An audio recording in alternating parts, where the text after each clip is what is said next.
The airline staff had already blocked the boarding gate when 8-year-old Lily tightened both hands around her father's arm and whispered through tears that she was scared they were going to leave without them.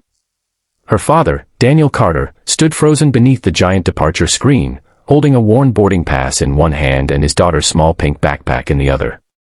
Around them, passengers stared as 2 security officers moved closer and a senior airline employee insisted that Daniel could not board the flight.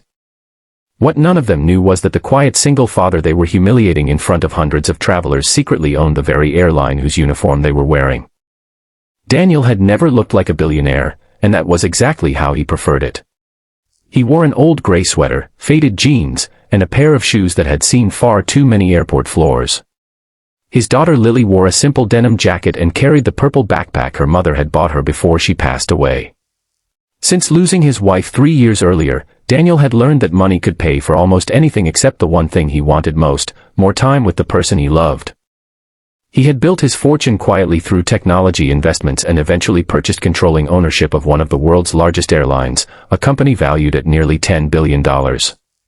But Daniel rarely appeared in corporate photographs, avoided luxury events, and traveled like an ordinary father because he wanted Lily to grow up knowing that people mattered more than money. If you believe in kindness, second chances, and never judging someone by their appearance, take a moment to like this video, share it with someone who needs a little hope today, and subscribe to Echoes of Kindness. Your support helps us bring more stories of compassion, courage, and humanity to people around the world. That morning, Daniel and Lily were supposed to fly across the country for Lily's school music competition. It was the first major event she had participated in since her mother's death, and Daniel had promised he would be sitting in the front row. But when they reached the boarding counter, an employee scanned Daniel's ticket and frowned. The name on the reservation did not match the identification details attached to the booking. Daniel calmly explained that the reservation had been made under his legal middle name while his identification displayed his shortened first name. He showed additional identification and the confirmation email, but the employee refused to accept it. Another supervisor arrived, glanced at Daniel's inexpensive clothes, then looked at Lily and her oversized backpack. The situation quickly became more humiliating as the staff treated them as if they were trying to board without a legitimate ticket. Daniel tried to remain calm because Lily was watching every movement. He did not want her to see anger on his face. He asked them to verify the reservation through the airline's customer service system, but the supervisor insisted that the documents were insufficient and told him that the flight was almost full. Daniel was given an impossible choice: leave the gate and miss the flight, or somehow prove immediately that he had a right to be there. Lily began crying quietly, convinced that she had done something wrong. Daniel knelt beside her, hugged her tightly, and reassured her that none of this was her fault. The moment became worse when one employee suggested that Daniel might have purchased a suspicious ticket. A few passengers began whispering. Someone even raised a phone to record the scene. Daniel looked around the terminal and felt an old pain returning. He had spent years building a company where people were supposed to be treated with dignity, yet here he was being judged by his clothes and circumstances. He could have ended the entire situation with one phone call. He could have called the airline's president, identified himself as the owner, and watched everyone panic.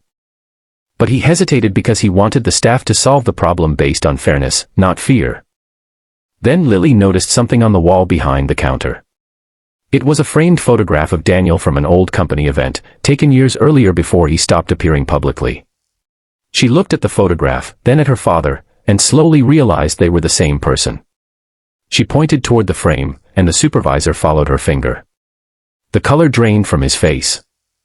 Within seconds, the entire atmosphere changed. The airline's regional director, who happened to be at another terminal, was contacted. When he saw Daniel's name on the emergency notification, he rushed toward the gate. Employees who had been speaking harshly moments earlier suddenly became nervous. The supervisor began apologizing, but Daniel did not celebrate the reversal.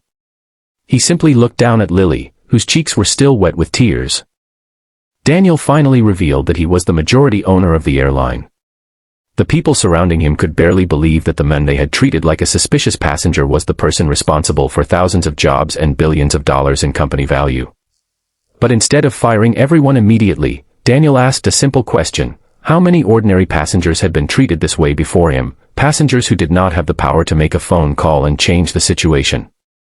That question silenced the entire gate. Daniel ordered an internal review of the incident, but he also made it clear that mistakes could become lessons. The employee who had mishandled the situation was suspended while the airline reviewed its procedures, and the staff were required to complete new training focused on respectful customer service. Daniel later created a passenger assistance program for families traveling under difficult circumstances, especially single parents, elderly travelers, and children traveling with guardians. Before boarding, Daniel sat beside Lily near the window. She rested her head against his shoulder, exhausted from the morning's ordeal.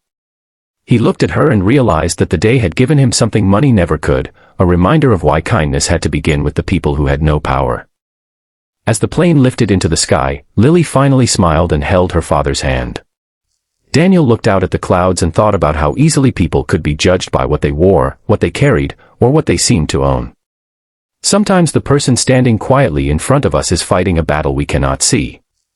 Sometimes the person we underestimate is carrying a story far greater than we could imagine. If this story touched your heart, please like the video, share it with someone who believes that kindness still matters, and subscribe to Echoes of Kindness. Every engagement helps these stories reach someone who may need a reminder that compassion can change a life. And before you leave, comment, kindness has no price, if you believe every person deserves to be treated with dignity, no matter who they are or how they look.